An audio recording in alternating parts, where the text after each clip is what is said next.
आइए हम अगले क्रम की ओर बढ़ें, अगले कार्यक्रम की ओर बढ़ें। और अगले कार्यक्रम का जो विषय है वो ये है कि साहित्य, सिनेमा और संस्कृति। जो शब्द मध्य में है वो हमारे जीवन में आज के दौर में बड़ा प्राथमिक है। सिनेमा, नौकरी लगी है, क्या करना है, मूवी दिखा लाओ। घर में कोई, किसी के घर में बच्चा हुआ है, क्या करना है, चलो पूरे परिवार को मूवी दिखा लाते हैं। पेपर में पास हो गए हैं, क्या करना है, चलो मूवी दिखा लाते हैं। सिनेमा बहुत प्रासंगिक हो गया है, हमारे जीवन का अभिन्न हिस्सा है। और यह सिनेमा और महत्वपूर्ण तब होता है जब ये साहित्य और संस्कृति दोनों को अपने साथ लेकर के, अपने साथ जोड़ करके आता है। मैं कुछ नाम लेता हूं, एक परिकल्पना अपने दिमाग में करिएगा कि इन फिल्मों का आपके जीवन पर क्या प्रभाव था। सत्य हरिश्चंद्र, आनंद, मदर इंडिया, इस तरीके की न जाने कितनी फिल्में हैं जिन्होंने हमारे जीवन को बहुत बड़े स्तर तक, और अभी जैसे हाल ही में देखें, अगर विवाद भी होता है, आदि पुरुष के विवाद ने भी हमको प्रभावित किया। अच्छा है तो भी हम सिनेमा से प्रभावित हैं, बुरा है तो भी हम सिनेमा से प्रभावित हैं।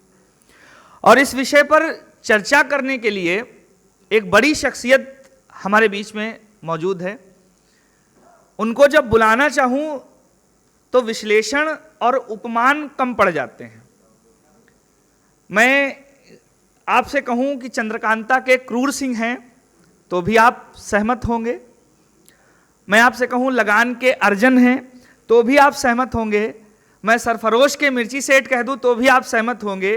The legend of Bhagat Singh के चंद्रशेखर आजाद कह दूं तो भी आप सहमत होंगे। और अगर मैं कह दूं कि अखिलामृतम के रचनाकार अखिलेंद्र मिश्र जी हमारे बीच में उपस्थित हैं तो भी आप सहमत होंगे। एक बार जोरदार तालियां बजा करके हम स्वागत करते हैं आदरणीय अखिलेंद्र मिश्र जी का कि वे मंच पर आए। बशीर बद्र साहब का कहीं एक शेर है कि इसीलिए तो यहां अब भी अजनबी हूं मैं, इसीलिए तो यहां अब भी अजनबी हूं मैं, तमाम लोग फरिश्ते हैं आदमी हूं मैं,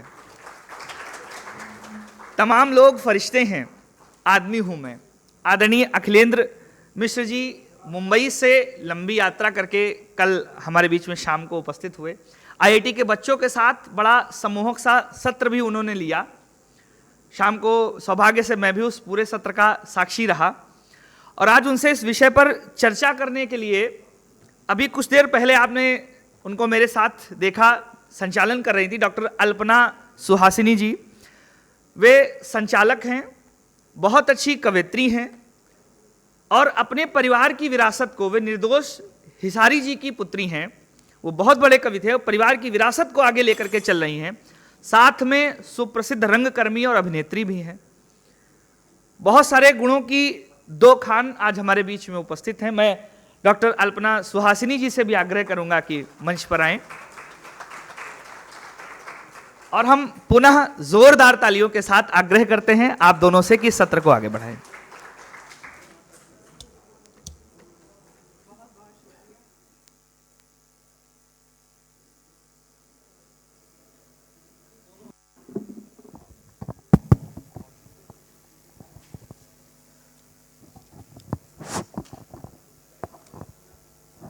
बहुत शुक्रिया विश्वनाथ जी।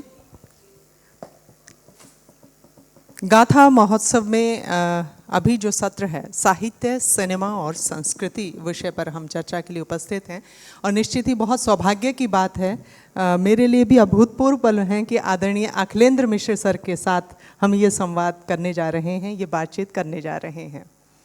किसी को हो न सका उसके कद का अंदाज़ा, किसी को हो न सका उसके कद का अंदाज़ा, वो आसमां है मगर सर झुकाए रहता है। आदरणीय अखिलेंद्र मिश्र जी की शख्सियत ऐसी ही है, बहुत विनम्र, बहुत सहज, बहुत सरल व्यक्तित्व, और एक ऐसे व्यक्तित्व कि जब सिनेमा की बात चलती है या साहित्य की बात चलती है उन दोनों का ही प्रतिनिधित्व जो है वो करते हैं, और जब संस्कृति की बात चलती है तो उसका भी प्रतिनिधित्व करते नजर आते हैं। बॉलीवुड की तरफ अगर हम ध्यान दें तो बहुत कम ऐसे लोग दिखाई देते हैं जो अभिनय में पारंगत होने के साथ साथ साहित्य के प्रति भी उतने ही समर्पित हों। आदरणीय अखिलेंद्र मिश्र जी जो हैं ऐसे ही विरला व्यक्तित्व हैं, ऐसे ही अद्भुत शख्सियत हैं जो साहित्य और सिनेमा और संस्कृति सभी से संबद्ध हैं और तीनों चीज़ों में, तीनों स्थलों पर, तीनों स्थानों पर जो है दक्षता के साथ जो है निर्वहन करते हैं। उनकी पुस्तक अखिलामृतम पिछले दिनों बहुत चर्चा में रही और उसकी इतनी बिक्री हुई पुस्तक की, उसे इतना हाथों हाथ लिया गया। वो एक ऐसी पुस्तक है जिसमें लगभग हर विषय को छुआ गया है, प्रेम से लेकर के, दर्शन से लेकर के, और जो आम व्यक्ति की जद्दोजहद होती है उन सभी पर उसमें बात रखी गई है। तो साहित्य, सिनेमा और संस्कृति की जब भी हम बात करते हैं आदरणीय, तो सर्वप्रथम मैं आपसे जानना चाहूँगी कि आपकी नज़र में क्या आप स्वीकारते हैं कि वास्तव में ही साहित्य और सिनेमा एक दूसरे के पूरक हैं? क्योंकि कहा भी जाता है, जैसे साहित्य क्षेत्र में कहा जाता है कि केवल मनोरंजन न कवि का कर्म होना चाहिए, उसमें उचित उद्देश्य का भी मर्म होना चाहिए, लेकिन सिनेमा कहता है कि मनोरंजन मनोरंजन मनोरंजन। तो आप किस तरह से स्वीकारते हैं कि साहित्य और सिनेमा किस प्रकार एक दूसरे में गुंथे हुए हैं?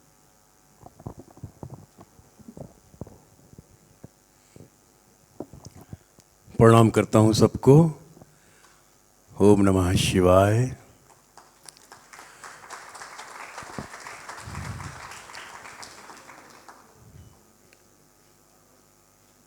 ये जो प्रश्न आपने किया, इसमें बड़ा अच्छा उत्तर दिया है मुंशी प्रेमचंद जी ने। जब उनका अनुभव रहा बम्बई फिल्म इंडस्ट्री में, आज का मुंबई तब का बम्बई फिल्म इंडस्ट्री में जो उनका अनुभव था, उनकी पहली फिल्म के साथ, मिल मजदूर के साथ, तो उन्होंने कहा था कि साहित्य का काम है सौंदर्य और आदर्श स्थापित करना, और सिनेमा का काम है मुनाफा कमाना।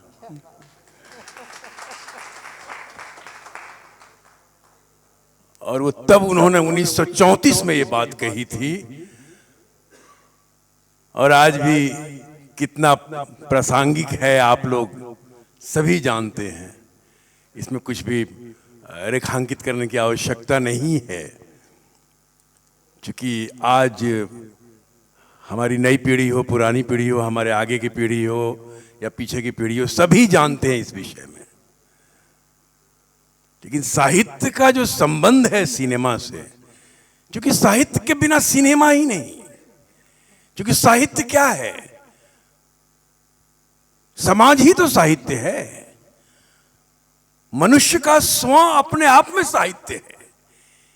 इस साहित्य को क्या समझते हैं? असली साहित्य तो स्व को जानना है। अपने आप को नहीं जाना तो साहित्य से क्या जुड़े?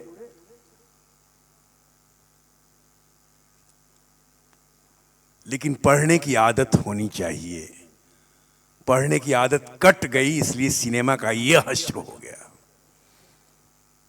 क्योंकि 1920 से 1947 तक सिनेमा और साहित्य का जो सामंजस्य था, जो तारतम्य था, जो एक दूसरे से संबंध था, वो अद्भुत था।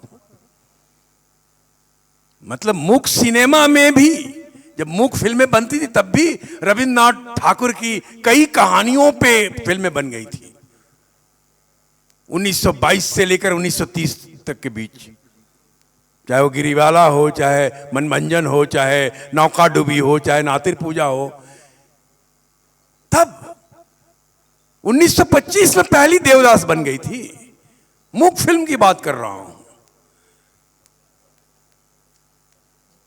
तो साहित्य और सिनेमा का संबंध जो था वो अद्भुत था। जब दादा साहब फाल्के जी ने जब लाइफ ऑफ क्राइस्ट देखी 1910 में, तो उनको लगा कि हम भी अपने महापुरुषों को सिनेमा के पर्दे के माध्यम से क्यों नहीं उतार सकते, समाज के सामने क्यों नहीं ला सकते। और तब उन्होंने ये निर्णय लिया कि मैं राजा हरिश्चंद्र फिल्म बनाऊंगा, और उन्होंने वो फिल्म बनाई। ये प्रभाव, क्योंकि जब सिनेमा का भी आगमन भारतवर्ष में तो अद्भुत ढंग से हुआ है। जब 1895 में जब लुमियर ब्रदर्स ने फिल्म बनाई और 1800 मेरा ख्याल है 96 या 97 में वो फ्रांस से ऑस्ट्रेलिया जा रहे थे, अपनी फिल्म को लेकर फ्रांस से ऑस्ट्रेलिया जा रहे थे और बीच में बंगाल की खाड़ी में जहाज फंस गया।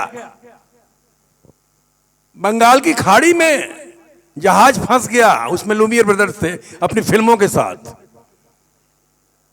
अब समय लगना था जहाज को ठीक होने में, उस फंसे हुए संदर्भ से निकलने में, उस परिस्थिति से। तो वो बंबई आ गए दोनों भाई और वैटसन होटल में उसका स्क्रीनिंग किया फिल्मों का। वहीं दादा साहब फाल्के ने वो फिल्म देखी थी और तब उनको लगा कि ये जो है सिनेमा, ये हम क्यों नहीं, हमारे यहां क्यों नहीं।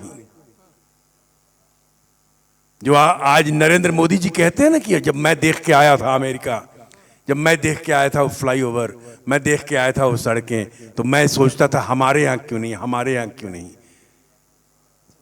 तो ये तब उन्होंने ये सोचा था। और उसके बाद जब 13 से जब फिल्में बननी शुरू हुई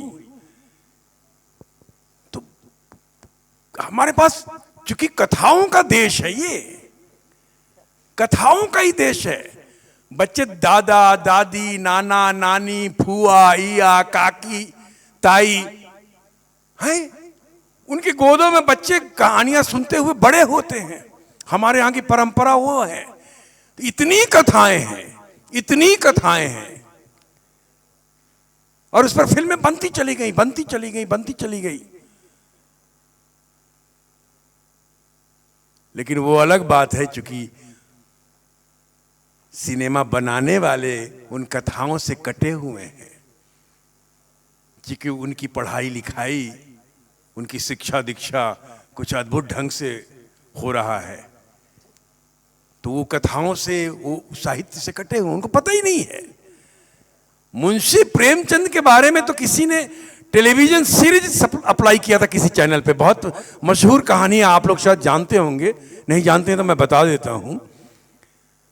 और वो 1 महीने के बाद टहलते हुए गए चैनल में, उन्होंने कहा कि मैंने एक टेलीविजन सीरीज अप्लाई किया था, आप उसका क्या हुआ? तो उन्होंने कहा कौन सा सीरीज? कहा कि हमने ऐसे ऐसे, कहा कि अगले हफ्ते आइए हम बताते हैं आपको। वो अगले हफ्ते गए, कहा कि हाँ हमने आपका फाइल चेक किया, आपने राइटर का बायोडाटा नहीं दिया है। तो उन्होंने कहा कि राइटर तो मुंशी प्रेमचंद है, so what? You have to submit the biodata of the writer. अब ऐसे लोग अगर टेलीविजन में काम कर रहे हैं, जो टेलीविजन घर घर में है, गांव की महिलाएं अपना मनोरंजन उसी टेलीविजन के द्वारा करती हैं आज भी, चाहे मोबाइल कितना भी आ जाए, ओटीटी कितना भी आ जाए, आज भी आप सर्वे करके देख लीजिए हमारे गांव की, और विशेषकर शहरों में भी बहुत सी महिलाएं जो घरेलू महिलाएं हैं, जो गृहिणी हैं, वो सारा काम करके टेलीविजन उनको देखना है, उनको टेलीविजन पे सीरीज देखना अच्छा लगता है। तो ऐसे लोग भी हैं। अगर आदि पुरुष ऐसे बन गई है तो इसमें कोई आश्चर्य करने वाली बात नहीं है।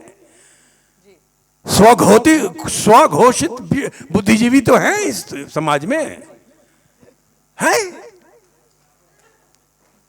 जिनकी तारीफ राजनीतिज्ञ करते हैं, जिन्होंने एक टीम रखा है घोस्ट राइटिंग का, अपना रील बना के उसको रिले कर रहे हैं। ऐसे भी तो लोग हैं। तो साहित्य और सिनेमा एक दूसरे के पूरक हैं जी, इनके बगैर सब गड़बड़ है। जी बिल्कुल सही कहा सर आपने कि कहीं ना कहीं ये तो सच है कि जड़ों को छोड़ा है सिनेमा ने। वैश्वीकरण की होड़ में जिस तरह से बहुत ग्लैमराइज सब कुछ दिखा देने की चाह ने जो है स्तर को बहुत बहुत नीचे ला दिया है, और उसके दुष्परिणाम भी हम देख रहे हैं। वर्तमान जो स्थितियां जिस तरह से दुष्कर होती जा रही हैं, और कहा भी जाता है कि हम पहले ऐसा कुछ परोसते हैं और बाद में जब बलात्कार जैसी घटनाएं होती हैं तो हम कैंडल लेकर के मार्च के लिए निकलते हैं। तो सिनेमा का समाज पर असर होता है, ये बिल्कुल सही है, लेकिन अक्सर सिनेमा ये कहकर पल्ला झाड़ लेता है कि जो स्क्रिप्ट मिली या जैसा लिखा गया हमने तो वही फिल्मांकित किया। उत्तरदायित्व सेंसर बोर्ड की भी अगर हम बात करें तो वहाँ पर भी पता नहीं भीतरी क्या रहता है, सब कुछ क्या व्याकरण रहता है भीतरी, कि ऐसी ऐसी फिल्में और अब तो श्रृंखला इतनी वो हो गई है कि वेब सीरीज़ के जरिए जो परोसा जा रहा है उस पर किसी तरह की रुकावट नहीं है। तो आपको नहीं लगता कि ये अब एक बिल्कुल सटीक समय है कि ठिठका जाए, थोड़ा सोचा जाए कि हो क्या रहा है? साहित्य, सिनेमा और संस्कृति, ये तीनों जो हैं समाज के उत्थान के लिए बने, लेकिन इसमें से एक कड़ी अगर अवमूल्यन की ओर जा रही है तो सिनेमा के जो लोग हैं, जैसे कि आप जैसी जो शख्सियतें हैं और जो साहित्य से भी जुड़े हैं, संस्कृति से भी जुड़े हैं, तो आप लोगों को ये नहीं लगता कि कुछ ऐसा उपाय या कुछ ऐसे समीकरण बनाए जाने चाहिए कि परिवर्तन हो? देखिए क्या है कि कई पहलू हैं। अब जैसे सेंसर बोर्ड की आपने बात की, तो सेंसर बोर्ड का ये किस्सा, हर किस्सा जितना कुछ हो रहा है सब हो चुका है। मुंशी प्रेमचंद जैसे साहित्यकार सेंसर बोर्ड से ही तो पीड़ित थे। जो उनकी फिल्म 1934 में आई, मैं आपको बता दूं, मुंशी प्रेमचंद जी ने एक ही फिल्म अपने जीवन में लिखी जब बम्बई आए थे, और उस फिल्म का नाम था मिल मजदूर। मिल मजदूर। वैसे उनकी कहानियों पे अनेकों फिल्में बनी हैं, उनके उपन्यासों पर फिल्में, धारावाहिकें बनी हैं, लेकिन उन्होंने स्वयं जो बम्बई आके फिल्म लिखी वो मिल मजदूर फिल्म थी। और मिल मजदूर उस जमाने में जो कपड़े का मिल था वो हब था बम्बई, और सारे मिल के मालिकों के जो एसोसिएशन था उसके जो अध्यक्ष थे वही सेंसर बोर्ड के अध्यक्ष थे। और जब फिल्म रिलीज हुई मिल मजदूर, तो उसका प्रभाव ऐसा था कि मजदूरों में हड़ताल हो गया। मजदूरों में हड़ताल हो गया, खलबली मच गई। हुआ ये क्या हो रहा है? अध्यक्ष महोदय से कहा गया कि भाई आप देखिए, आप ही तो सेंसर बोर्ड के चेयरमैन हैं। उस फिल्म को उतार दिया गया कि आप फिर से अप्लाई कीजिए। बहुत फिल्म का काट छांट हुआ। सेठ की बेटी के नाम से उस फिल्म को दोबारा रिलीज किया गया। सेठ की बेटी के नाम से फिल्म कुछ खास चली नहीं, लेकिन चूंकि प्रोड्यूसर का पैसा लगा हुआ था, वो तो चाहिए वापस। कहीं ना कहीं कॉमर्स भी तो है, तो पैसा तो चाहिए, तभी तो दूसरी फिल्म बनाएगा प्रोड्यूसर। फिल्म फिर उतार दी गई। तीसरी बार रिलीज हुई दया की बेटी नाम से। अब देखिए, एक फिल्म का हश्र देखिए कि क्या हश्र हो रहा है कि एक ही फिल्म मिल मजदूर, फिर सेठ की बेटी, और फिर दया की देवी। मुंशी जी ने ऐसे नहीं कहा, और मुंशी जी ने यह भी कहा, लेखिका पत्रिका में, लेखक पत्रिका में उनका बहुत बड़ा एक लेख छपा था, बहुत फेमस लेख है, साहित्य और सिनेमा। उसमें उन्होंने इस बात का जिक्र किया है कि सिनेमा का व्यापार बिल्कुल शराब के व्यापारियों जैसा व्यापार है। यहां जो व्यापारी चाहता है वही दिखाता है, अगर नहीं चाहता तो नहीं दिखाया जा सकता। और वापस भी आ गए वो 35 में, तो खैर परलोक सिधार गए हो। तो ये पीड़ा रही है। जो लोग, जैसे करुणा की बात कर रहे थे अभी सर, तो जो लोग जिनमें करुणात्मक, जिनका व्यक्तित्व उस तरह से, जो साहित्य से जुड़ा हुआ है, जो किसी भी सृजन धर्मी किसी तरह से है, वो अगर वो सृजन करता है तो कहीं ना कहीं करुण भाव की आधिक्य है उसमें, वो पिघल जाता है। फिर कहता है मुझसे नहीं होगा, ये क्या हो रहा है ये। और वही मुंशी जी के साथ हुआ। बल्कि उसी समय अश्क जी आए थे और वो कुछ दिन रुके, और 1949 में उन्होंने एक नाटक भी लिखा, पूरे सिनेमा वालों का वो अनुभव लेते हुए, कि एक नाटक लिखा, मशकेबाजों का शहर। मशकिबा आप लोग शीर्षक से ही समझ सकते हैं कि क्या नाटक हो सकता है। तो इस तरह से ये बहुत ही सेंसर बोर्ड हो या ऊपर से दबाव हो या क्या हो, ये क्योंकि मनोरंजन बड़े बड़े प्रोड्यूसर और डायरेक्टर और स्टार्स मेन चैनल पे, नेशनल चैनल पे बैठ के बोलते हैं कि हम थोड़ी प्रीच करने के लिए और समाज करने के बदलने के लिए फिल्म बनाते हैं, हम तो मनोरंजन के लिए बनाते हैं। तो जब उनकी मंशा ये है, ध्येय है, सोच ये है, विचार ये है, तो कहां से अच्छी फिल्म बनाएंगे? जब सिनेमा का 25 वर्ष पूरा हुआ था तभी दादा साहब फाल्के ने कह दिया था कि मैं वो कण्व ऋषि हूं जिसने अपनी शकुंतला को अपने आश्रम में पाला पोसा बड़ा किया, अब मेरी शकुंतला राजकुमारों के महलों में चली गई है। क्या बात। अब मुझे पता नहीं है मेरी शकुंतला के साथ राजकुमार क्या करेंगे। ये दादा साहब फाल्के की कही हुई बात बता रहा हूं जब भारतीय सिनेमा का 25 वर्ष हुआ था। जी जी जी। तो जब तक भारतीय सिनेमा की विरासत, अब 1936 में वेनिस फिल्म फेस्टिवल में मराठी फिल्म संतुकाराम गई और बेस्ट फिल्म का उस जमाने में अवार्ड लेके आई थी। वो भारतवर्ष का पहला इंटरनेशनल अवार्ड है, संतुकाराम मराठी फिल्म 1936। जी 1946 में पहली बार कांस इंटरनेशनल फिल्म फेस्टिवल शुरू हुआ था और उसमें नीचा नगर चेतन आनंद की फिल्म बेस्ट फीचर फिल्म का अवार्ड लेके आई थी।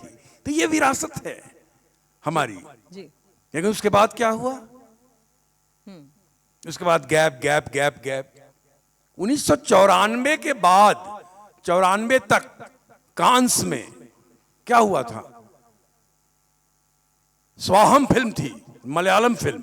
94 में जो कांस में ऑफिशियल जो प्रतियोगिता खंड होता है उसमें सिलेक्शन हुआ था और 94 के बाद डायरेक्ट इस साल जाके अनुराग कश्यप की फिल्म कनेडी और कनू बहल की फिल्म आगरा ये आई मुख्य प्रतियोगिता खंड में। अदरवाइज कोई फिल्म नहीं सेलेक्ट हुई 1994 से लेके अभी 2022 तक नहीं हुई, 23 में हुई है अभी। जी जी तो ये सिनेमा का डिग्रेडेशन तो है ही है कहीं ना कहीं, जी।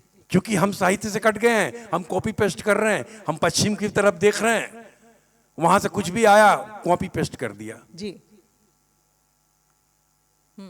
दक्षिण की फिल्में देखिए आप। जी जी। अच्छा एक कमाल बात बताता हूं, दक्षिण की फिल्में सुपरहिट होती हैं और दक्षिण की फिल्म के जितने हीरोज हैं उन हीरोज को यहां के हीरोज ने बांट लिया आपस में कि मेरा ये हीरो है, मेरा ये, मेरा ये, मेरा ये, मेरा ये, मेरा ये। अब ताली बजाने के पहले पूछ तो लीजिए क्यों? क्योंकि इसकी जो सुपरहिट फिल्म होगी वो मैं लूंगा, इसकी जो होगी मैं लूंगा, इसकी जो होगी मैं लूंगा, इसकी जो होगी मैं, और उसका राइट्स पहले ही ले लेते हैं सुपरहिट होते ही कि मैं बनाऊंगा ये, मतलब ये प्रूव्ड माल है, अब इसको बाजार में बेचा जा सकता है और बिक भी रहा है। और बिक भी रहा है। तो अब देखिए, अब ये फिल्म लेके 5-5 साल तक राइट्स ले लेते थे, 5-5 साल तक फिल्म बनाते नहीं थे, तो वो भी कब चतुर नहीं है, उन्होंने कहा हाँ राइट्स देंगे, come come welcome welcome, but you have to make film within year. अब उन्होंने ये डाल दिया क्लॉज कि 1 ही साल के अंदर आपको फिल्म बनानी होगी। जी। तो ये हालत है हमारे यहां। साहित्य नहीं पढ़ना है, लेखकों को बुलाना नहीं है, लेखकों से बात नहीं करना है। आपको मालूम है सारा पैसा सब कुछ में खर्च होता है, सब कुछ में। सेट्स लग जाएगा, कपड़े बन जाएंगे, हीरोइनों के कपड़े 10-10 लाख में बनते हैं, मालूम है? एक जोड़ी कपड़ा 10-10 लाख में बनता है। एक एक एक्टर का सूट 2-2, 3-3 लाख में बनता है। आप बिलीव करेंगे? विश्वास करने लायक है। जी। सब कुछ में खर्चा होगा सिवाय स्क्रिप्ट में। और स्क्रिप्ट राइटर भी कहीं हाशिए पर और रहते हैं। स्क्रिप्ट राइटर को तो पैसा ही नहीं देते बेचारे को, तो मतलब, और लेखक मतलब समझते हैं कोई गरीब कुर्ता उर्ता पहना हुआ झोला लटकाए हुए कोई लेखक का मतलब वो ये समझते हैं। वो लेखक को यहां से नहीं लेते, उनको पता ही नहीं है। कि इसका सहस्त्रदल कमल जो है जागृत है, तभी लिख रहा है। उनको पता ही नहीं है कि ये बैठ गया लिखने तो कमाल कमाल लिख देगा।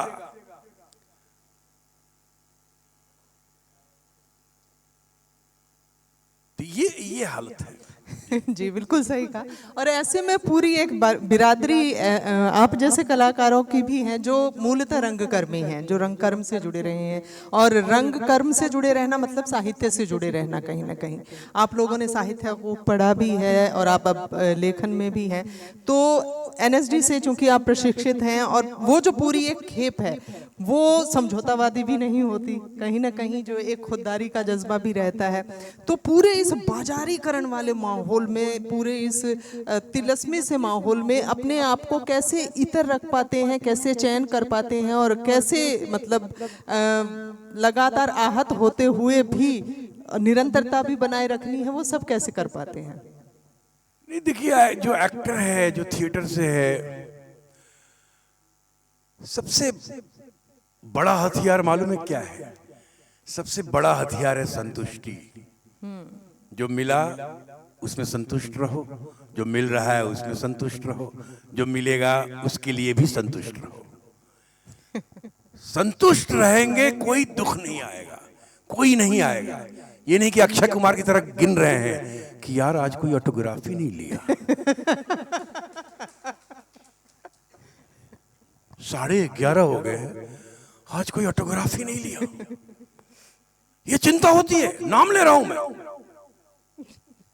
मैं एक्टर का नाम ले रहा हूं, ऐसे सब एक्टर हैं, बेचैन हो जाते हैं आज फोटो नहीं खिंचवाया, या वो भीड़ उसके पास क्यों है यार, मेरे पास क्यों नहीं है।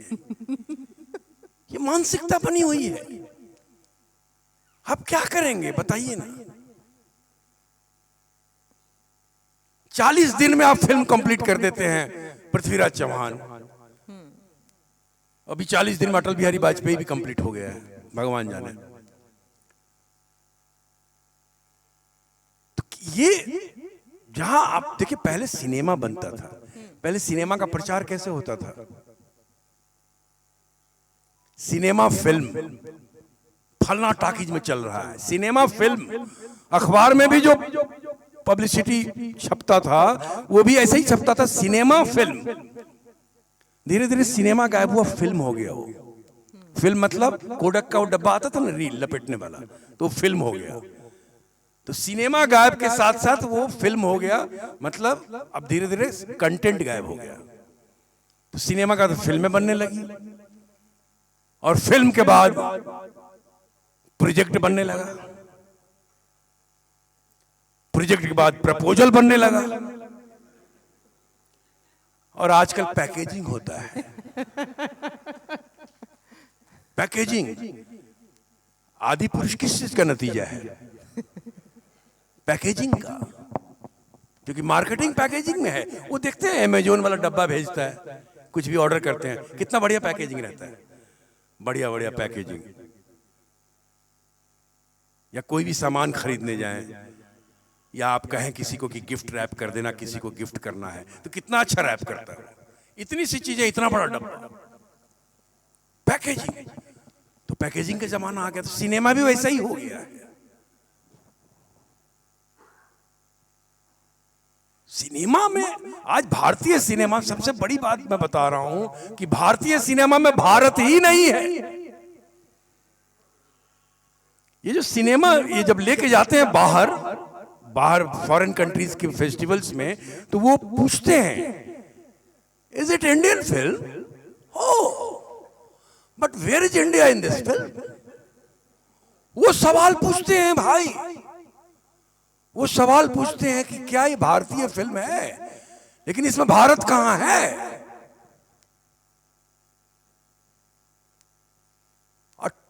अभी 2018 की बात बता रहा हूं। 2018 में एक डायरेक्टर हैं, अंतर्राष्ट्रीय स्तर के ईरानी डायरेक्टर हैं, माजिद मजीदी। वो भारत में आए थे फिल्म बनाने। 18 में फिल्म बनाई उन्होंने, और उन्होंने प्रेस कॉन्फ्रेंस में ये बात कहा, प्रेस कॉन्फ्रेंस में ओपनली, कि great actors, great technicians, great films, but there is no India in the film. ये कहा उन्होंने कि भारतीय फिल्म में भारत ही गायब है। ये कह के गए, मुंह पे तमाचा मार के गया वो आदमी वापस ईरान, लेकिन समझ में तब भी नहीं आया, समझ में नहीं आया। तभी भी वैसे ही फिल्में बन रही हैं, वैसे ही चीजें हो रही हैं, तो क्या कीजिएगा। लेकिन प्रश्न तो वही का वही रहा ना सर कि क्या किया जाए। जैसे साहित्य में अवमूल्यन होता है या साहित्य में क्षरण होता है या किसी भी तरह का कुछ भी गलत लगता है, आंदोलन होते हैं, साहित्यिक आंदोलन चलते हैं। फिल्मी दुनिया के जो उत्तरदायित्व हैं उन्हें चेताने के लिए, उन्हें समझाने के लिए भी तो कुछ ना कुछ तो प्रयास ऐसे लोगों को खास तौर पर करने होंगे जो थिएटर की दुनिया से जुड़े लोग हैं, जो अभिनय का मर्म समझते हैं, क्योंकि अभिनय किया नहीं जाता, अभिनय जिया जाता है। तो वो लोग ये कदम उठाएं या मुनाफा और व्यापार की अंधी चकाचौंध में, और ठीक है जिसको जितना मिल रहा है, जैसा मिल रहा है, सभी चुप हैं, मौन है, लेकिन ये मौन कितना घातक साबित हो रहा है, किस तरह से हम क्षरण की तरफ लगातार बढ़ रहे हैं। तो हो क्या असल में, मतलब क्या किया जाए, प्रश्न वही है असल में। देखिए क्या है कि सिनेमा को लेके समाज में अवेयरनेस नहीं है, साहित्य को लेके समाज में अवेयरनेस नहीं है। सिनेमा बना के और थिएटर में रिलीज कर देना और पैसे कमा लेना फ्राइडे सैटरडे संडे, ये उद्देश्य है। सिनेमा समाज तक कहां पहुंचता है, फिल्में पहुंचती कहां है। फिल्म बनाइए, फिल्म समाज के सामने जा और समाज उस पर अपनी प्रतिक्रिया दे कि ये सिनेमा है कैसा। क्या ऐसा सर्वे कभी होता है? एक साहब थे लुत्से लोठार, जर्मनी बर्लिन विश्वविद्यालय में हिंदी के प्रोफेसर थे। वो जर्मन थे लेकिन हिंदी पढ़ाते थे, और उन्हीं के कारण अन्य भारतीय भाषाएं भी वहां पढ़ाई जाती थी, और वो भारत आया जाया करते थे हमेशा। तो उस 50 के दशक 60 के दशक के जितने साहित्यकार थे भारत के, उनसे परिचित थे। वो रेणु जी से भी परिचित थे, फणेश्वरनाथ रेणु जी से भी। रेणु जी की फिल्म बनी तीसरी कसम, वो भी फिल्म देखी उन्होंने, लेकिन बॉक्स ऑफिस कलेक्शन से उतना खुश नहीं हुए। और वो हर बार जब भी भारत आते थे तो भारतीय फिल्में देखते थे, और वो फिल्म देखते थे, और वो फिल्म ऐसी फिल्म ढूंढ रहे थे कि कोई ऐसी फिल्म मिले जिस फिल्म में भारत दिखे। ये 60 की दशक की बात बता रहा हूं, भारत दिखे। कौन सोच रहा है? लुत्से लोठार, जर्मन बर्लिन विश्वविद्यालय का एक प्रोफेसर,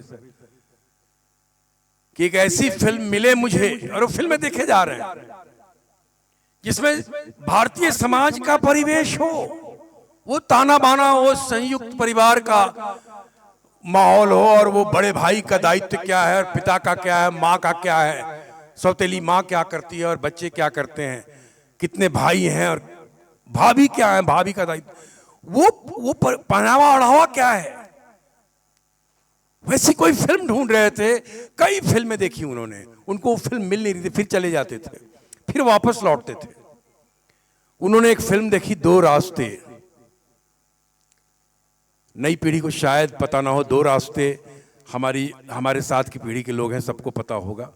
दो रास्ते राजेश खन्ना और मनीषा जी को याद है, राजेश खन्ना और मुमताज की फिल्म थी। मुमताज, प्रेम चोपड़ा, बलराज साहनी साहब थे उसमें, प्रेम चोपड़ा, बिंदु, राज खोसला जी की फिल्म थी। और वो फिल्म जब देखी उन्होंने, वो देखते ही उन्होंने कहा कि दिस इज द फिल्म। अब उन्होंने उस फिल्म को उठाया, उनके साथ उस समय काफी लोग थे, जिसमें बड़े बड़े पत्रकार थे, विष्णु खरे जी भी थे, उनकी कही हुई बात बता रहा हूं मैं। और उन्होंने एक टीम बनाई, उन्होंने उसका एक प्रिंट लिया आर्काइव से, प्रोजेक्टर लिया, और वो राजस्थान, तब का राजस्थान, नहीं राजस्थान तो वैसे ही है अभी, मध्य प्रदेश, जब छत्तीसगढ़ एक साथ था, बिहार जब झारखंड एक साथ था, उत्तर प्रदेश जब उत्तराखंड एक था, और ये वो फिल्म लेके गांव गांव गए इन तीनों राज्यों में, चारों राज्यों में,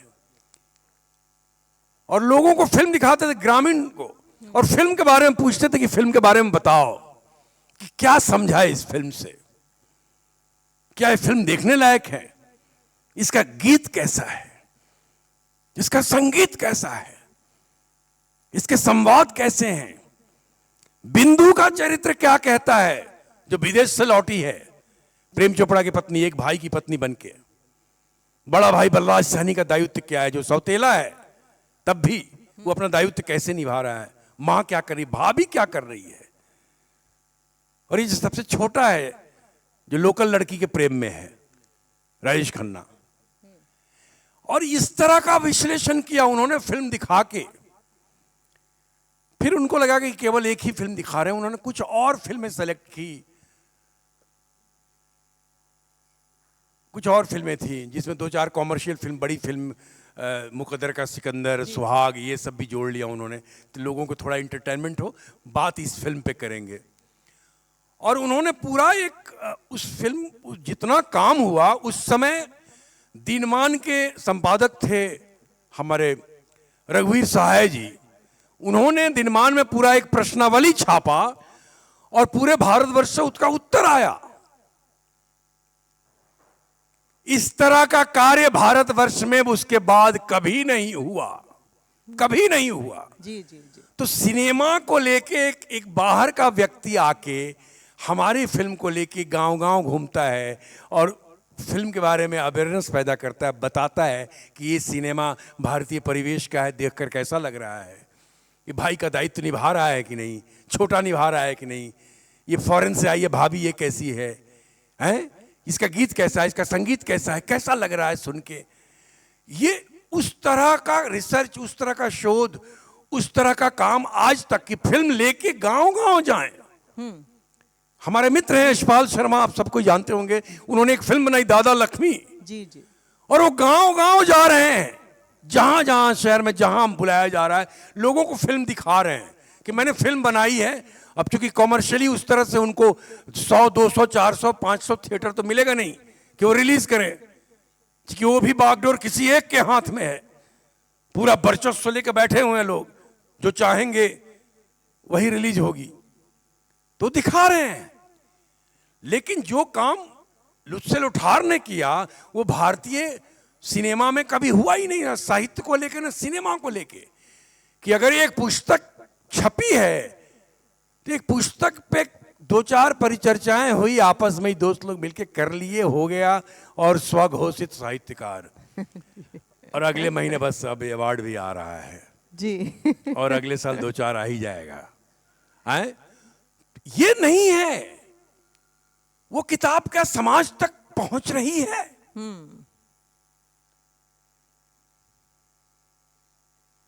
क्या समाज के लिए कितना उपयोगी है? साहित्य उत्सव कर देना, लोगों को ऐसे बुला के बात कर लेना अलग बात है, साहित्य को समाज तक पहुंचाना ये कौन करेगा? वो दिन कब आएगा? जी जी, उसके लिए अवेयरनेस लाना पड़ेगा। हम आते हैं, कुछ लोग इकट्ठे होते हैं शहर के, और उसके बाद हो गया, बातचीत हुई, सम्मानित हुआ, दिया भी जला, प्रणाम करता हूं अग्निदेव को, दिया भी जला, गुलदस्ते वगैरह मिले, और उसके बाद सब अपने अपने घर चले गए। कहाँ भाई, वो साहित्य उत्सव था वहां पे ना, समाज में पहुंच रहा है कि नहीं, कैसे पहुंचे?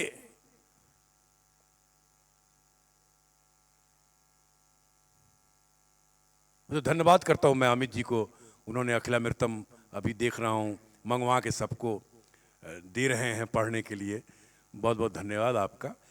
अखिलामृतम ये हमारी किताब जो है 25 कविताओं का संग्रह है, लॉकडाउन की देन है ये, मैं बता दूं। मैं उस तरह से कोई लिखता नहीं हूं भाई, मैं स्वघोषित साहित्यकार नहीं हूं, मैं कलाकार हूं, एक रंगमंचीय, और ये कविताएं आ गई लॉकडाउन में, समय था, घर में थे, अब चूंकि मैं कुछ न कुछ पढ़ता रहता हूं, तो वो वही सब है, भारतीय अध्यात्म है, संस्कृति है, जीवन है, दर्शन है, पर्यावरण है, तो वो सारी चीज़ें हैं इसमें।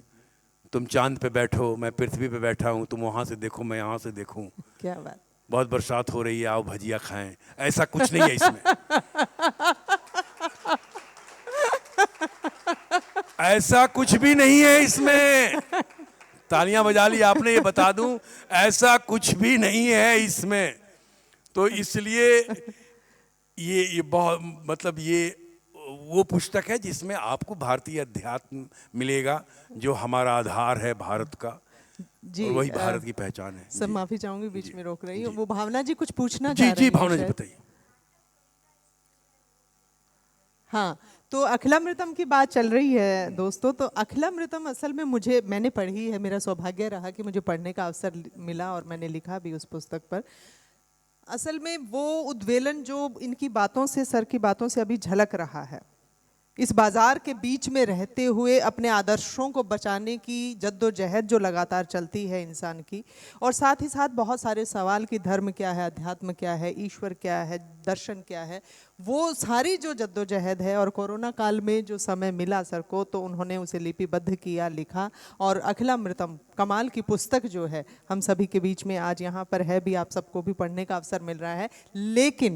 लेकिन सबसे अच्छी बात यह है कि जितनी खूबसूरत और प्यारी और बेहतरीन वो कविताएं हैं, जब हम सर के मुखारविंद से वो कविताएं सुनते हैं तो अद्भुत जादू पैदा होता है। तो वो मौका हम गंवा नहीं सकते हैं। भावना जी ने बिल्कुल सही बात जो है रखी है।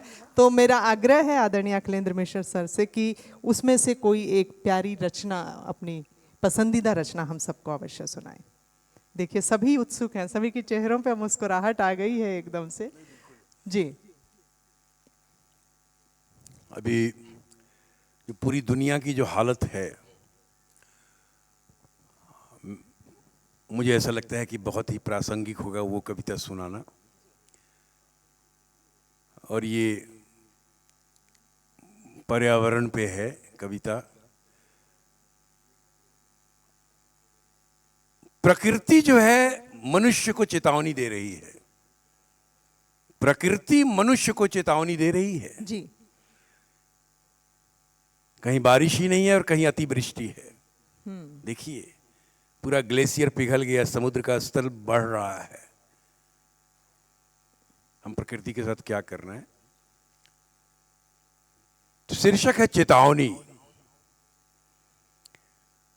प्रकृति का प्रहार मचा हाहाकार।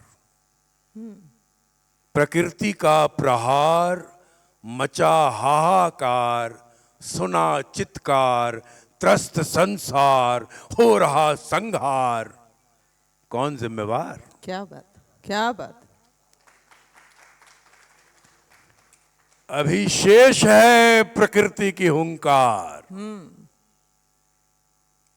तीसरा विश्व युद्ध मानव मानव में नहीं, प्रकृति और मानव में होगा। हमने तुम्हें बनाया था मनुष्य और तुम पशुता पे उतर आए। हमने तुम्हें बनाया था समर्थ और तुम दरिद्रता पे उतर आए। क्या बात। इतनी हिंसा, इतनी हिंसा, जड़ हो या चेतन, तुमने नहीं छोड़ा किसी को। तूने काटे पेड़,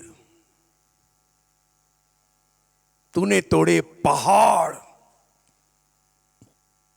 सुना तुमने कभी पहाड़ों का चिंगाड़? क्या बात, क्या बात। सुना तुमने कभी नदियों की पुकार? सुना तुमने कभी जंगलों का चित्कार? जल को किया दूषित, वायु हुआ प्रदूषित, मार रहे मवेशियों को लगातार, काट रहे पशुओं को बारंबार, करने लगे व्यापार, बना दिया इस सृष्टि को बाजार। क्या बात, क्या बात।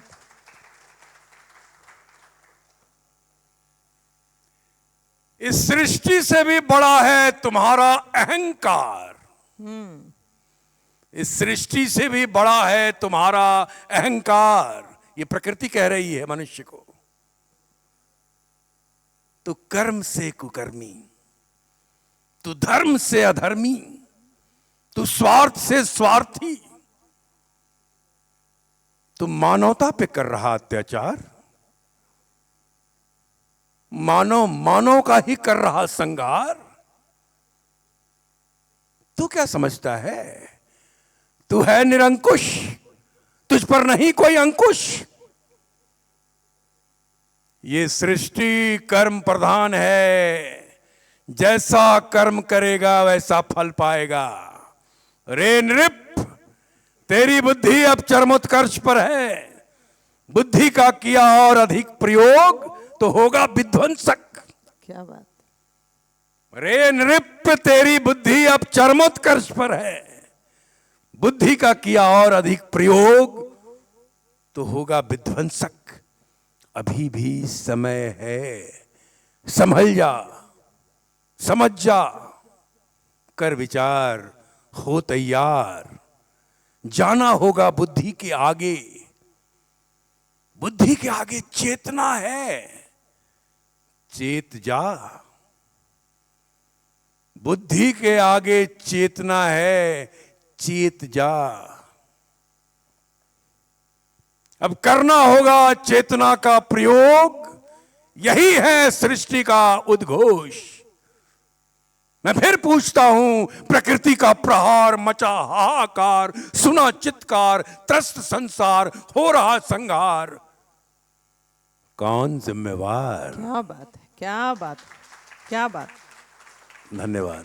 बहुत खूब आदरणीय। एक बार फिर से जोरदार तालियां मैं चाहूंगी आप सभी की तरफ से। आदरणीय अखिलेंद्र मिश्र सर जैसी शख्सियतें वो आस और उम्मीद का चिराग हैं बॉलीवुड की दुनिया में, जो निरंतर प्रयासरत रहते हैं कि बदलाव हों। और जो है ये छोटे छोटे प्रयास जो हैं, इनकी जो कोशिशें हैं, उस संवेदना को बचाए हुए हैं वहाँ पर भी जहाँ का युग जो है बिल्कुल मशीनी हो चुका है। उस दौर में, उस स्थल पर, उस जगह पर ये जो है संवेदनाओं के वाहक हैं। बहुत बहुत कमाल की ये रचना रही सर आपकी, बहुत ही बढ़िया।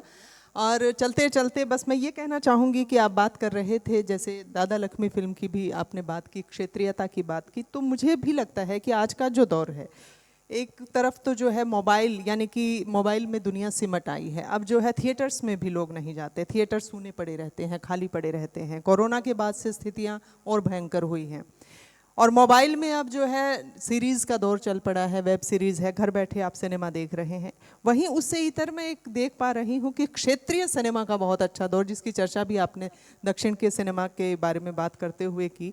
और सिनेमा में भी कहीं ना कहीं विभाजन है कि एक तरफ जो है बाजार का सिनेमा बन रहा है और दूसरी तरफ सार्थक सिनेमा के प्रयास भी कहीं ना कहीं लगातार चलते रहते हैं। और वो कहीं बायोपिक के तौर पर होते हैं या पौराणिक कथानकों को लेकर के प्रयास किए जाते हैं, लेकिन प्रयास चल रहे हैं। तो आपका क्या मानना है कि हम इस आस और उम्मीद में रहें कि आने वाले समय में और भी कुछ बेहतर होगा? क्योंकि अभी जो दौर आया है तो किसी डिस्को में जाए वाले दौर से कहीं ना कहीं यथार्थवादी सिनेमा की ओर हमारा रुख हुआ है। बदलाव तो हो रहा है, धीरे धीरे ही सही, लेकिन परिवर्तन हो रहा है। आपका क्या मानना है? देखिए, उस समय द्वितीय विश्व युद्ध के समय भी 1942 में जब एक सिनेमा को लेकर एक रेवोल्यूशन हुआ, सो नियो रियलिज्म सिनेमा, जब इटली से ये रसोल्नी और देसिका जैसे फेलिनी जैसे निर्देशक और लेखक पैदा हुए थे और आए थे, और उस तरह की उन्होंने फिल्में बनानी शुरू की थी, और उसका प्रभाव तमाम देशों के, पूरे विश्व के जितने फिल्म मेकर्स थे उन पे पड़ा।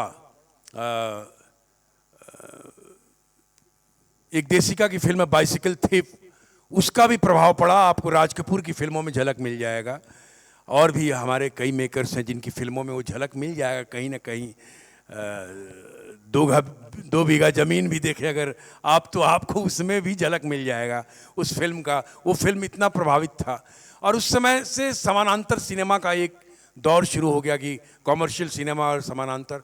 और भारतवर्ष में भी एक अच्छा दौर रहा जब तक NFDC एक संस्था रही, जो अभी भी है, अब तो उस तरह से सक्रिय नहीं है फिल्म मेकिंग को लेके, वो जब फिल्में बनाती थी तो बहुत सारे आर्ट फिल्में बनी, समांतर फिल्म बनी, सोशली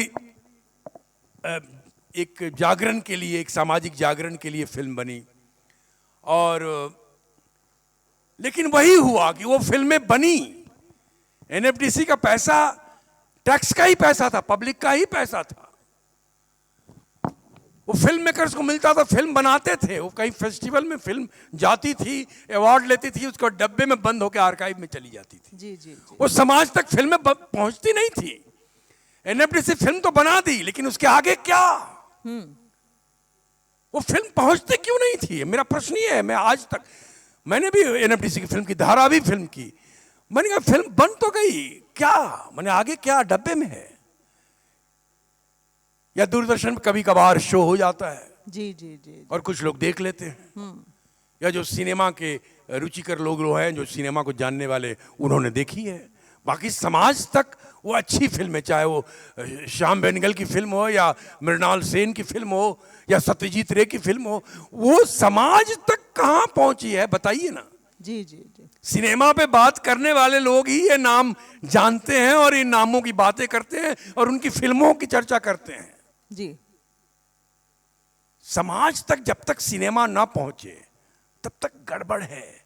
समाज तक पहुंचाना पड़ेगा, सिनेमा बना के फिल्म मेकर को पहले वहां पहुंचाना पड़ेगा, थिएटर में रिलीज करे वो, उससे बड़ी पब्लिसिटी कुछ है ही नहीं। जी जी।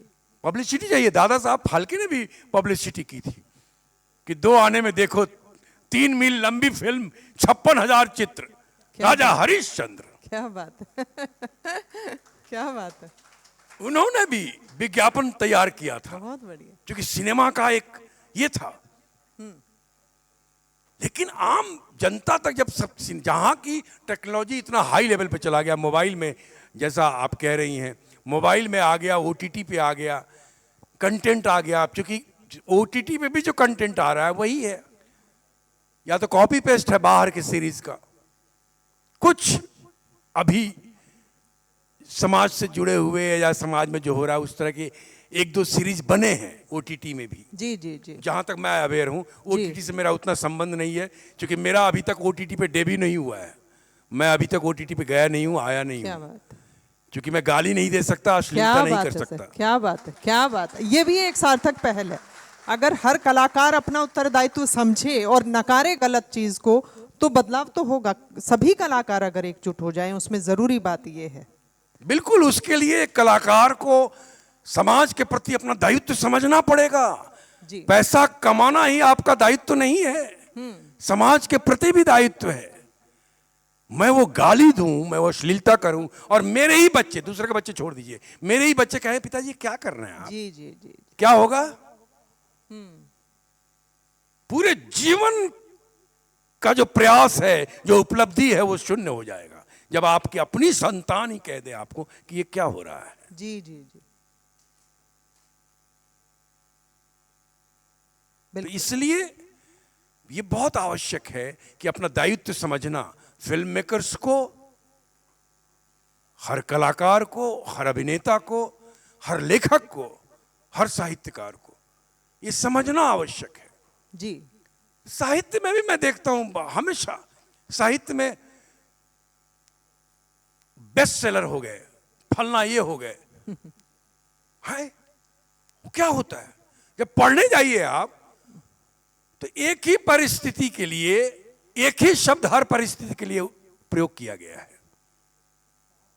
एक शब्द के 14 हेतु होते हैं, उसमें से एक प्रकरण है। उस शब्द का किस प्रकरण में प्रयोग होना चाहिए, कितने पर्यायवाची हैं, कितने अनेक शब्द हैं उसके बाद उसका उपयोग होना चाहिए। तो चूंकि उस तरह से भाषा की साधना नहीं है, हाँ। और कई लोग ऐसे भी लेखक बने हैं, अच्छी बात है, जिसके पास पब्लिशर उपलब्ध है वो तो बन ही जाएगा। तो फिर तो वो भी है, साहित्य में भी जिम्मेदारी लेनी पड़ेगी कि अगर हम लिख रहे हैं तो भाषा की साधना करके फिर अपने विषय वस्तु को हम लिखें, उस तरह से परिपक्वता के साथ। जी। तब जाके वो रिचनेस आएगा, एक समृद्ध साहित्य परोसा जाएगा, वो समाज को मिलेगा। जी जी जी। और कोई जरूरी थोड़ी कि आज लिख दिया तो आज ही इसके पाठक चाहिए ही चाहिए। शब्द अपने पाठक को 20 साल 50 साल के बाद भी ढूंढ लेंगे। क्या बात है, क्या बात है, क्या बात है। तुलसीदास को पता था क्या कि हम रामचरितमानस लिख रहे हैं आज ही पढ़ लेंगे, विनय पत्रिका लिख रहे हैं आज ही पढ़ लेंगे, कविता बलि लिख रहा हूं आज ही पढ़ लेंगे? हैं? कितने 100 सालों के बाद आज भी लोग पगलाए हुए घूम रहे हैं। क्या बात है। तो इसलिए पूरी तरह से जो भी काम कीजिए पूरी साधना के साथ कीजिए और उसको फिर आप समाज के सामने लाइए, कमाल हो जाएगा, कमाल हो जाएगा। लेकिन समाज को अवेयर करना पड़ेगा और समाज को भी इस तरह अपनी जिम्मेदारी लेनी पड़ेगी। क्योंकि हमारा एक नाटक होता है और छोटे छोटे नाटक मंडली जो हैं हर शहर में, मैं तो जाता रहता हूँ, वो कहते हैं लो सर लोग यहाँ टिकट कटाने का परंपरा ही नहीं है, लोग कहते हैं पास दे देना। जी जी। अब नाटक देखने का कोई मतलब कोई मंशा ही नहीं है, नाटक को सीरियसली लेना ही नहीं है। क्या है यार, क्या नाटक देखना, क्या है उसमें? ये है 100 रुपया का पान खा के थूक देंगे।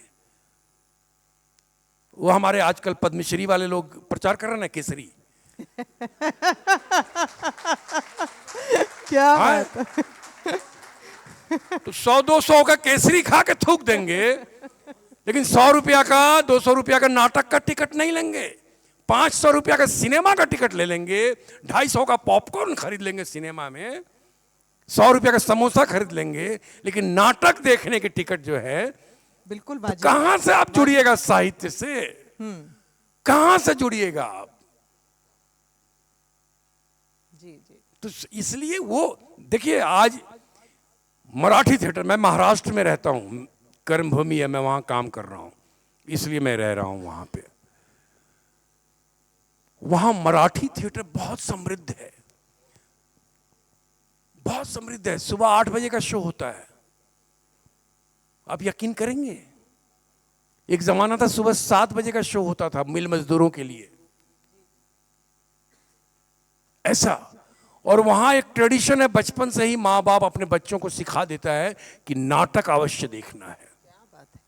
नाटक दिखाने लेके जाते हैं क्या बात। बच्चों को, वो कल्चर डेवलप करते हैं, चलो नाटक देखने, फलना नाटक आया, फलना देखना है, फलना नाटक, और वो नाटक देखते हैं। और वहाँ नाटक से कमा के लोग, कलाकार, नाटक के लाइट करने वाला, म्यूजिक करने वाला, सेट पे काम करने वाला, नाटक में नेपथ्य में काम करने वाला और अभिनेता, सब के सब, और निर्देशक और लेखक, यहाँ तक सब के सब अपना घर चला रहे हैं नाटक करके। क्या बात है, क्या बात। मराठी और गुजराती, लेकिन हिंदी का अभी तक वर्चस्व नहीं बन पाया है, क्योंकि कहीं ना कहीं वो अभी बिलीफ पैदा ही नहीं हुआ, वो संस्कार पैदा ही नहीं हुआ देखने का कि नाटक देखा जाए। जी जी जी।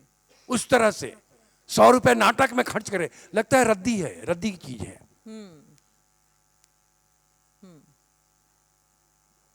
तो ये भी समाज की जिम्मेदारी है कि खुद को जागृत करें, अंदर से अपने बच्चों में संस्कार डालें।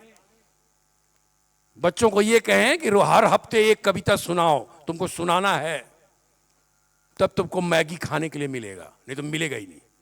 क्या बात है, बिल्कुल बिल्कुल। कविता सुनवाइए, उसे पूछिए कविता सुना। थोड़ा और बच्चा बड़ा है, उसको बोलिए कि हर हफ्ते एक शॉर्ट स्टोरी पढ़ो और बताओ मुझे, उसको बोल के बताओ मुझे वो कहानी, फिर तुम मुझे सुनाओ। क्या बात। आप ये जब तक संस्कार डेवलप नहीं कीजिएगा, बच्चे नहीं, पीढ़ियां नहीं जुड़ेंगी, वो रात दिन वो रील्स देखती रहेंगी। भयानक भयानक स्वरूप है रील्स का, मालूम है ना? कौन कौन देखता है? और चस्का भी है, एक बार देखना शुरू करते हैं तो और चस्का है। हैं? एक बार मैं बैठा देखने के लिए, अरे 2 घंटा पता ही नहीं चला। तो वो धर्मपत्नी मेरी, वो हमेशा पर्दा उठा के देख लेती है कि अच्छा कुछ लिख रहे हैं, अच्छा कुछ पढ़ रहे हैं, कुछ ये कर रहे हैं। तो उस दिन क्या हुआ कि वो जब भी आए देखेंगे मोबाइल पे लगा हुआ हूं, तो कह रहे क्या कर रहे हैं मोबाइल पे? तो मुझे खुद लगा कि अरे ये तो रील्स, मतलब भयानक भयानक मामला है। वो दूसरी बात है, मैं भयानक नहीं हुआ, भयानक भयानक मामला है भाई। और भारी भारी लोगों ने रील्स डाला हुआ है यार, समाज के प्रतिष्ठित लोगों ने रील्स डाला हुआ है, आपको मालूम है?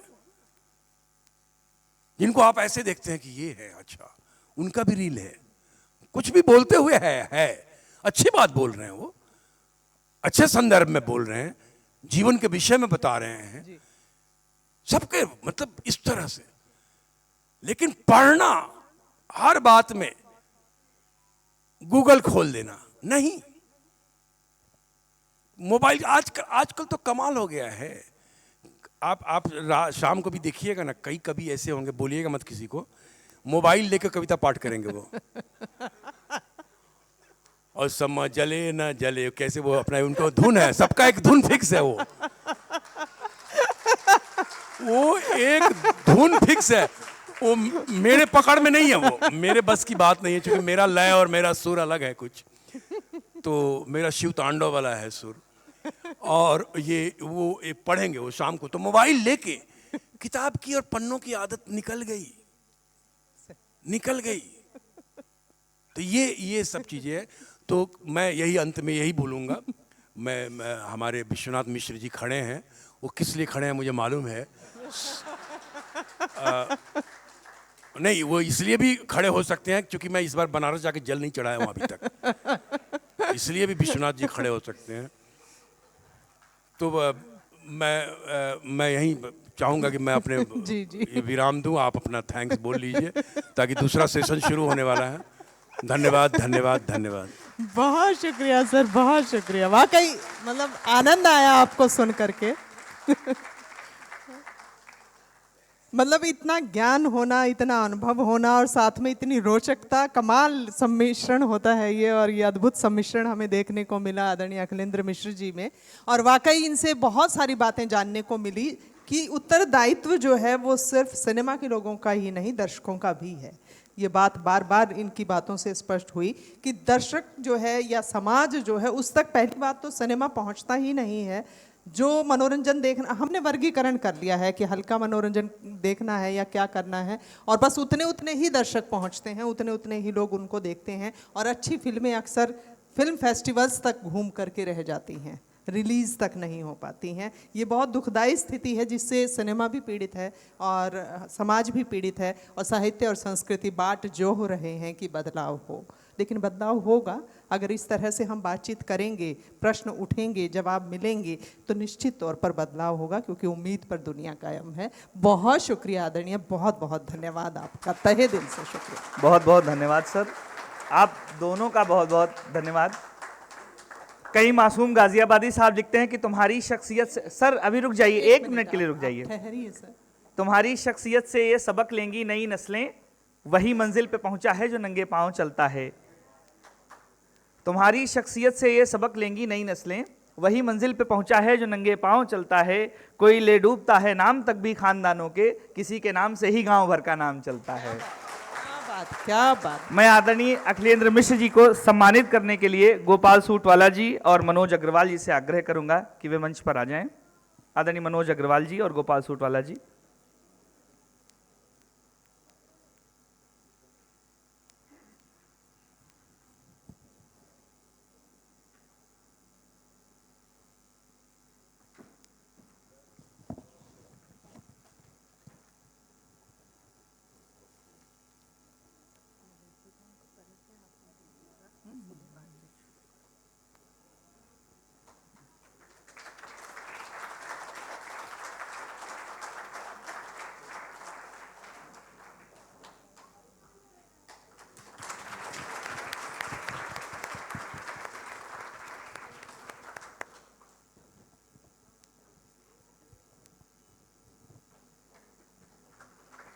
बहुत बहुत धन्यवाद आदरणीय अखिलेंद्र मिश्र जी का।